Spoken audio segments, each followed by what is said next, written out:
Hi guys, welcome back for another video from TDL DIY. So today I'm going to be talking about my new lineup of tools that I'm going to go with, and it's Milwaukee.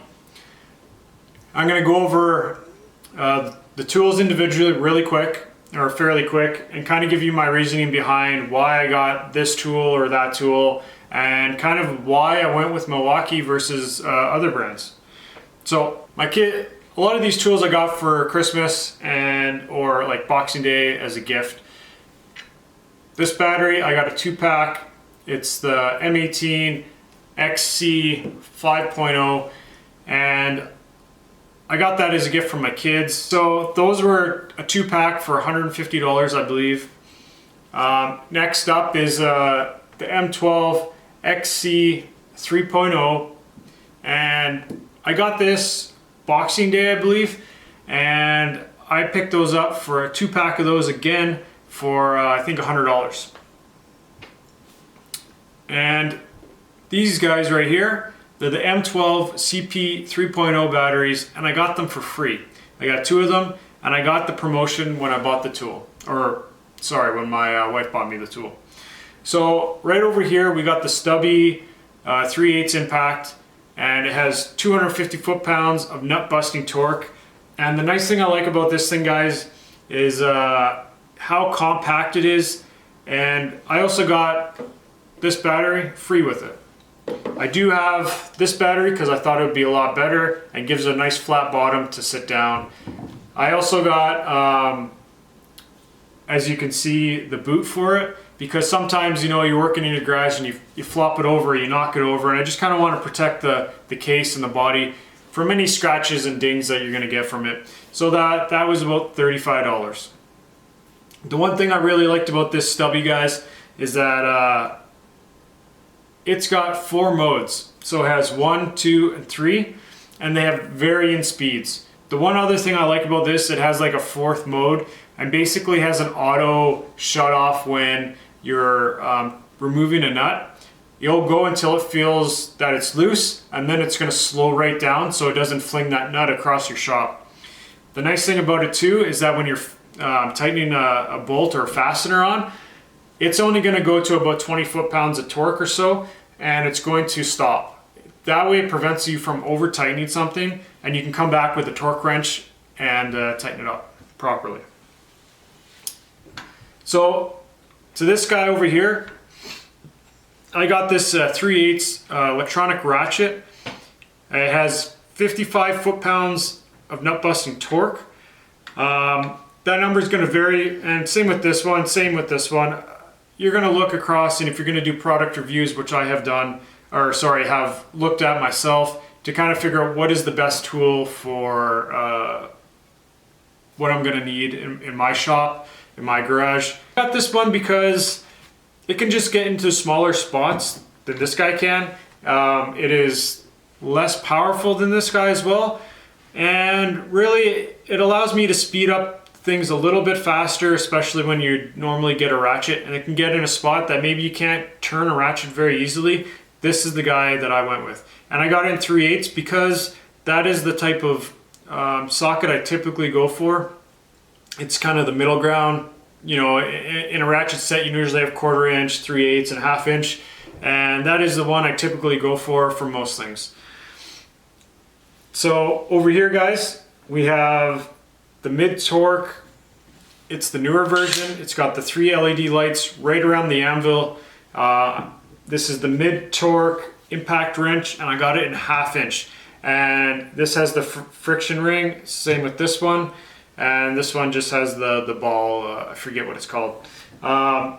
So the reason why I got this, and I was gonna get the bigger one, the high torque, but I've realized the high torque has 1,400 foot-pounds of nut-busting torque, and I think it's 1,100 foot-pounds of torque fastening, and I really don't need that much unless you're really working in heavy-duty mechanics, or you've got a big truck or something like that. But most time for home DIYer like myself that likes to work on his own cars, this thing's going to be plenty with 650 foot-pounds of nut-busting torque. That is plenty. That is more than I'm going to ever need, I think.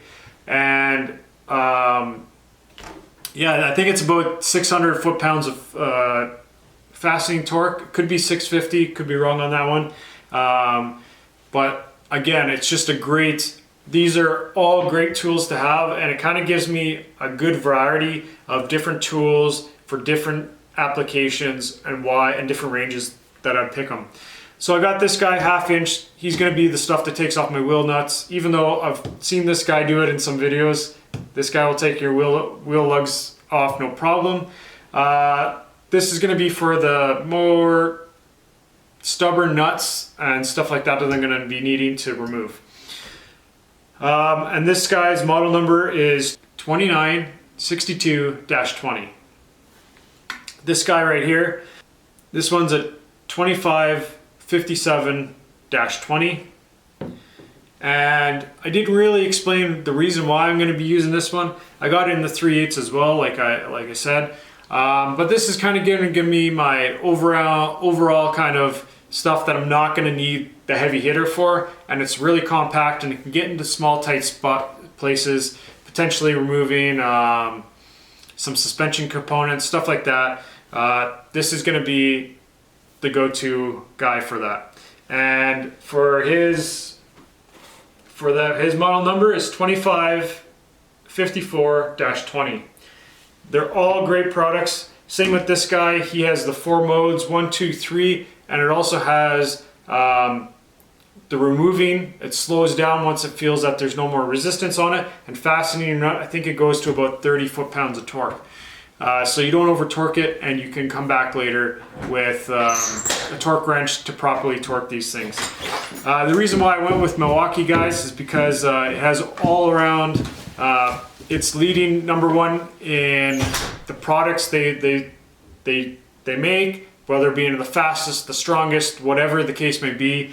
And it's right now the #1 brand out there that makes some of the best tools. And not only do they just do like everyday tools, but they also do trade specific tools for plumbers. They got the Proplex fitting that goes in and you squeeze it and it expands, so you can the Uponar system. DeWalt's really good. You got Rigid, you got other companies out there that do great stuff. But like I said, these are the #1, I would say as a company, they're the #1 leading company for making battery operated tools with brushless motors that just really kind of provide stuff that you can get rid of your air gun for something like this kind of thing. Now you don't have to get rid of it. I'm not getting rid of my air gun because of this. It's just another tool in my cabinet to help. Now the reason why I got this too, guys, is because even though I have the air impact, you might go over to a friend's place, you might not have a compressor. This is very mobile, and that will provide me everything I need to give them a hand.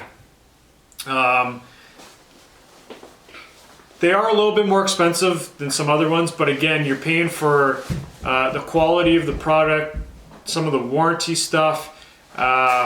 You're also paying for just being just a brute, you know what I mean? Like, this thing has so much power in a small compact thing. This guy has a ton of power for the size, and you're not going to see that with many other companies. Other companies are now probably trying to come back and to catch up, but these are the reasons why I went with this. And also because the nice thing about Milwaukee is they make an M12 tool for the smaller stuff, and they have the M18 for the bigger stuff. So I don't have this big honking battery on this guy right here. I think Ryobi does something like that. You can switch the head and rotate it around, but it really gives you diversity for different tools and stuff. So it's not the #1 solution, but it's going to be out there to make stuff to work. And it gives you different size of batteries. It's not one battery fits all, but I think it makes 2 different lines of products, and it's good to go. The one last thing, guys, I really haven't talked about, thanks honey, is the battery charger. I got this brand new. Now, I got it off of Marketplace on Facebook, and I got this for $30 brand new because people buy kits and they don't need 5 chargers because they bought 5 different kits. The nice thing I like about this, guys, is that it can serve both batteries, the M12 and the M18. The thing I don't like about it is you can't charge them at the same time. You can put 2 batteries on there, and when one battery's fully charged, it will automatically switch and start charging the other one. But that is the reason why I got that, because it saved me a lot of money. I think normally that retails for about $69.99, and I saved about $40. So don't you can always check Marketplace and stuff like that, Facebook and Kijiji, stuff like that. There'll be people out there selling brand new products, and it's just another way to save a little bit of money. So I'm going to go over some costs. I've already went over the battery. This battery, I got this one for free, or 2 of those. So I have six batteries in total, and 2 for each kind of battery style. This tool right here was $200. My wife got me for Boxing Day. My wife got me this one for Christmas, $200. Both of these came with a free promotion battery, which saved $89.99 per battery. So we save money by getting them and paying full price, but if you can find those promotion deals, I'd say that's the time to buy. This guy here was $298 or $299 just for the tool itself, but again, I had already bought the batteries in anticipation that I was going to be getting this one or the high torque. Hopefully this helps you try to pick a tool or pick a brand of tools to go with. I did a lot of research, and these are the guys I went with because these are the guys that are in mechanic shops, and at my work we have our own mechanic shop, and a lot of the high torque stuff they buy Milwaukee because it's great. So hopefully this helps you guys pick a tool, pick a brand, and let me know in the comments down below what tool brand did you guys go with? Did you go with DeWalt? Did you go with Milwaukee? Did you go with Ryobi? And they all kind of have a different budget. Ryobi is a very budget-friendly weekend warrior DIYer that just wants some tools that are budget-friendly to be able to do the project that they're doing. When you get into stuff like Rigid and DeWalt and Milwaukee, you're going to be paying a little bit more. And I've noticed with a lot of other companies too, they're starting to sell just the tool itself and not just the battery. So keep that in mind. But if you want to go with a different brand, that's totally fine. That's up to you.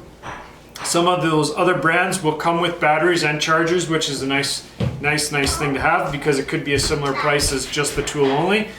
Or maybe you pay a little bit more, but you get those added things. You don't have to go and buy a $100 battery separately and then a $50 or $70 charger. This is the reason why I went with these, because they're some of the best products. They're some of the best stuff out there, and I wanted to get my hands on it and really try it out and make my videos either faster, better quality, and just, yeah, I don't know, I just like it, and I think that's the reason why I went with it. The next product we're probably going to be getting is the leaf blower. It'll take the M18 battery. It's about $200 I think for the tool only on that one. It's good in the wintertime. If you have a light dust and snow, you can blow that off. It's good in the summertime when you blow some grass on your sidewalk or driveway. You can blow that grass right off onto the grass again. I have used a brush, and you can say you can use a broom or something like that. That's fine. I have used it. Sometimes it sticks to the broom. It doesn't get them all off, so that's probably going to be the next tool I'll probably end up getting. And yeah, I'll also probably be getting a 1/4 inch ratchet as well, because it's small, and I'll probably get the newer one. I was looking at the smaller head, the black one. That one runs for about $100, $120. The new one, I think it runs for about $200 from what I've been reading, but it's a high speed, so it goes way faster than this guy here. And I think the max torque on that one, I think, is about 30 foot-pounds, similar to the other one. So that's probably going to be another tool that I'll probably end up getting, just to get in smaller areas, and it just covers me off for the 1/4 inch stuff, because I do have it and I do use it sometimes. I just don't have anything that is motorized or battery powered that is going to give me use of that minus my drill or my small drill impact kind of thing. It's going to cover pretty much everything I need in these 3 tools for now. Obviously we're going to be getting to use them and really finding out what is going to be my go-to tool, or should I get something else to cover off a gap that I'm seeing that I kind of would like to have. So yeah, hopefully this really helps you guys out. And again, leave a comment down below. Tell me what brand and product you went with, and maybe some tools that what was your favorite tool? Do you have one of these? Are you looking at buying one of these? It doesn't have to be this brand. I want to hear about it. It kind of opens up some discussion, and I'm a tool nut, I guess, and I like to buy some of the best of the best, and I want to hear what you have and how you like it and how it compares to maybe some other tools you might have. Or tell me the reasoning why you bought that tool. Was it budget? Was it the best at the time? Is it the best right now? Who knows? I like to hear about it. And so hopefully this helps, guys, and thanks for watching. Don't forget, never stop learning.